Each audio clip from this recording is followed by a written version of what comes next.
그러면 어쨌든 말씀 다 듣고 제가 질문 드리겠습니다. 네네. 예. 이준석, 한동훈, 다 이렇게 이제 안철수, 홍준표는 처음에 한 X가 이제 한 놈이겠죠. 예. 한 놈이 계엄으로 자폭하더니 두 놈이 후보 강제 교체로 파이널 자폭을 하는구나. 이로써 한국 보수 레밍 정당은 소멸되어 없어지고 이준석만 남는구나 하고 이제 이준석에 대해서 이렇게 했어요. 이준석이 화답을 했어요. 미국 잘 다녀오시라고. 예.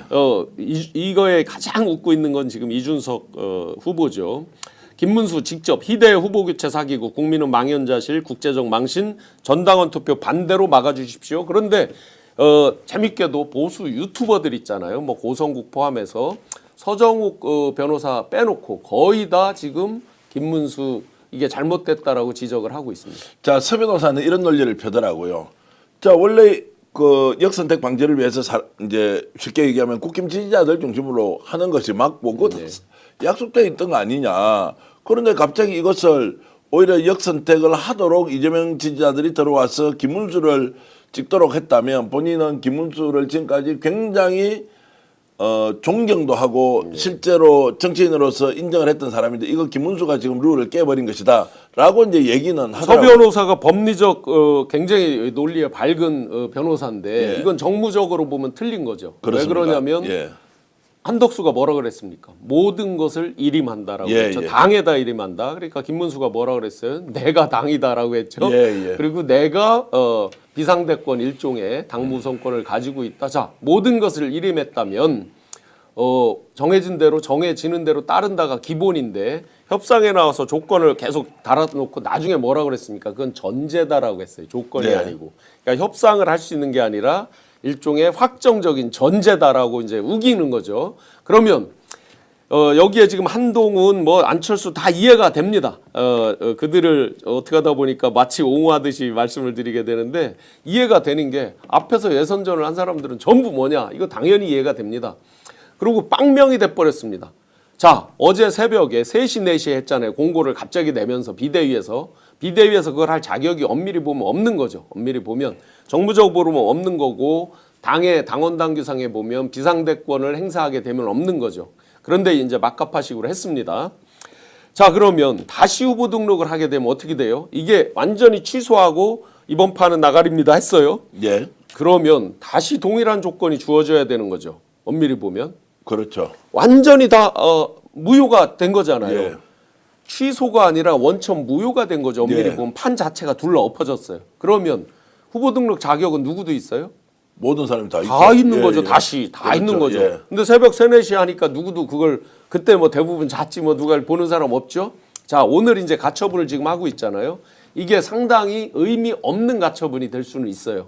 그런데 승소 가능성은 저는 상당히 있다고 예측을 맞습니다. 합니다. 제가 오늘 그쪽은 이제 이쪽 저쪽으로 판사 출신 변호사한테도 취재를 해보니까 이제 가처분 문제는 완전히 다른 문제에서 네. 다시 판이 뒤집어질 수 있는데 네. 자, 그거까지 진도 나가기에는 우리가 이제 다뤄야 할 게 예. 많기 때문에 여러분들이 이제 글을 올려주신 것 중에 공직선거법상에 후보 등록 기간이 5월 10일, 11일 오늘 내일 이틀인데 네. 이때까지는 후보자의 당적 변경을 금지하고 있다. 이 내용. 네, 오늘 공직선거법에 있는 내용이고요. 그런데 그것 때문에 한덕수가 후보 등록 자격이 없다라는 댓글이 엄청 올라왔거든요. 아니 단순 댓글이 아니라 법대로 해야죠. 원래대로 하면. 자, 그래서 제가 그걸 중앙선관위에 직접 연락을 해서 확인을 해봤습니다. 예. 당적을 가지고 있던 사람은 네. 바꿔서 등록할 수가 없습니다. 네.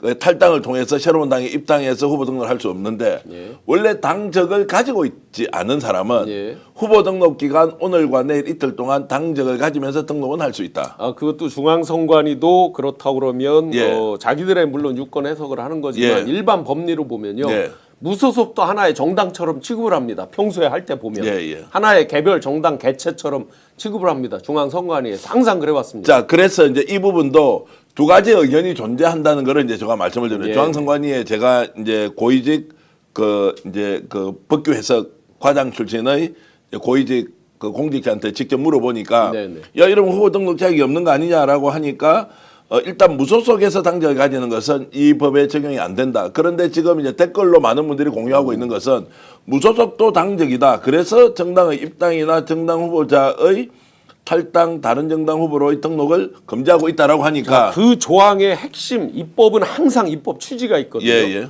입법 취지를 보세요. 당적을 변경하면 안 된다는 거잖아요. 예. 당적이 변경된 거거든요. 예, 무소속 예. 안에 개체로 취급을 하거든요. 실제로 피선거권으로 나오는 사람이잖아요. 그러니까 예. 똑같다고요. 정당 소속이든 무소속이든 하나의 당의 객체처럼 취급을 평상시 하거든요. 그러면 지금 그 논리라 그러면 정당 있는 사람은 왜 못 바꾼다는 거예요, 도대체? 자, 이제 이렇게 해서 이제 오늘 말씀 주신 신 교수님의 의견도 충분히 우리가 확인을 좀 해보자라는 의미에서 만약에 오늘 가처분이 기각이 돼버리고 한덕수가 후보 등록을 했는데 후보 자격이 아예 없어서 국힘은 대선 후보가 부존재할 가능성도 없진 않다. 저는 이제 그 어제는 그 똑같은 지금 재판부잖아요. 민사 51부잖아요. 네.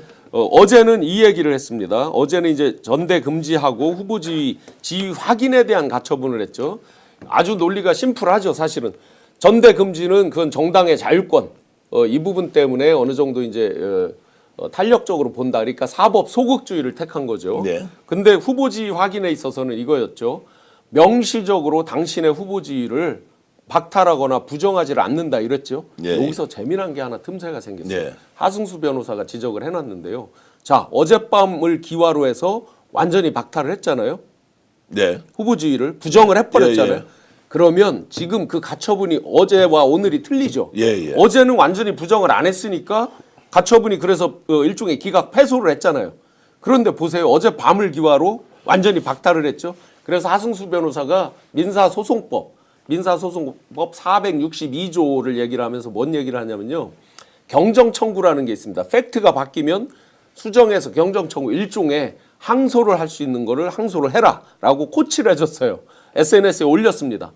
저도 그게 맞다고 봅니다. 팩트가 바뀌었어요. 이제 완벽히 부정을 해버렸어요. 그러니까 자기 후보 지위 확인하는 물론 가처분에 대한 시간이 너무 짧죠. 오늘하고 내일 이 시간이 너무 짧지만 어쨌든 법적으로 보면 이건 김문수 후보가 굉장히 유리할 수는 있는 거예요. 나중에라도. 제가 오늘 한 분 법조인한테 물어보니까 어쨌든 7대3 정도로 오히려 오늘 이 상황은 김문수 쪽에 유리하게 결론 날 가능성이 높다. 왜냐하면 맞습니다. 이 지금 오늘 내일 이틀 동안에 후보 등록을 해야 되는데 이 자체가 후보 자격 자체를 박탈하고 다른 후보를 만든 상황에서 이 시기를 놓쳐버리면 실질적으로 입는 손실이 너무나 복구 불가할 정도로 크기 때문에 그렇죠. 법원에서 이거 지금 네. 쉽게 쌍권의 편을 들어주지 않을 것이다 이런 예상은 하더라고요. 예, 어제 이제 그 권 부장판사가 그 두 개를 다 기각을 하면서 거기도 또 사법 쿠데타 내란 세력하고 똑같은 거 아니냐 이제 이런 얘기들이 많았죠.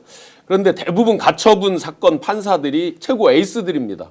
가처분은 대부분 시급을 요하는 이런 경우가 많아요. 예를 들어서 기업 사건에서 신주 발행 금지 가처분 이런 것들은 바로 내일 신주 발행이 되면 끝나잖아요. 안 되잖아요.